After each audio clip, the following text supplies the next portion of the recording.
Uh, with all of you, hopefully with your permission, I would like to change the topic of today's discussion. I prepared very well for the topic Rajiv has allotted, but looking at the way the situation in India, the pandemic situation in India is going on, I thought I should express my views to all of you exactly what I presume is going to be the scenario and what needs to be done.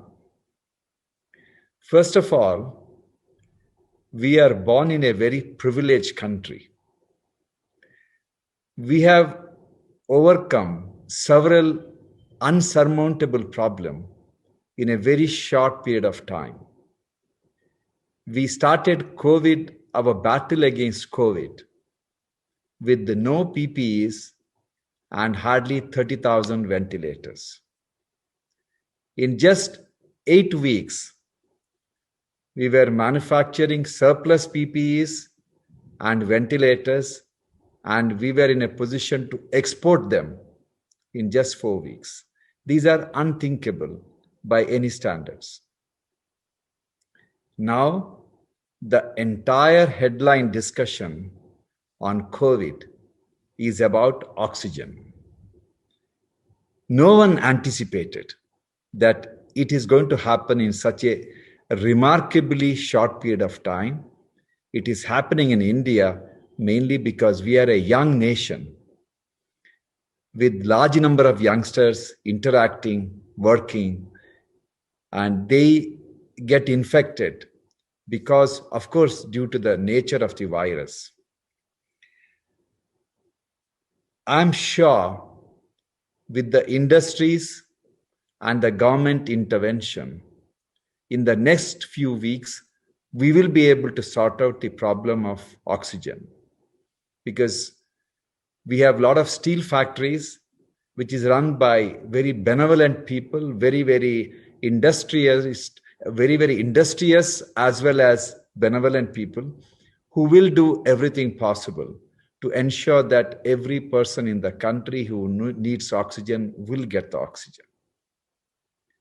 I'm concerned, I'm sad, I'm apprehensive, but I'm not worried because I know that the industries of this country will wake up to address this reality. But I'm having sleepless night for the next headline. From PPE and ventilator, we shifted to oxygen. And the next headline in the next few weeks, once the oxygen problem is solved, is going to be patients are dying in ICU because there are no nurses and doctors to take care of the patients. And this is going to happen. I have no doubt about it. Now, I'll explain to you why this is going to happen. We are testing about 3.5 lakh people as positive for COVID. For every patient who's tested positive, there are minimum of 5 to 10 people who are positive, but they are not tested. That means we are talking about at least over 15 to 20 lakh people who are getting infected every day in our large country. Statistically, 5% of the COVID positive patients need ICU bed, irrespective of their age. That means we need to have at least 80,000 ICU beds daily, new ICU beds daily.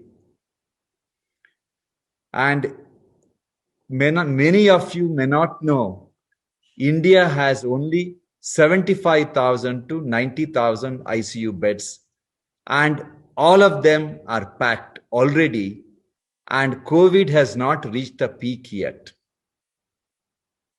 And When a COVID patient enters the ICU, they spend minimum 10 days. ಹೆಚ್ಚಿನ ವಿಡಿಯೋಗಳಿಗಾಗಿ ಪ್ರತಿಧ್ವನಿ YouTube ಚಾನೆಲ್ನ subscribe ಮಾಡಿ, bell button click ಮಾಡಿ.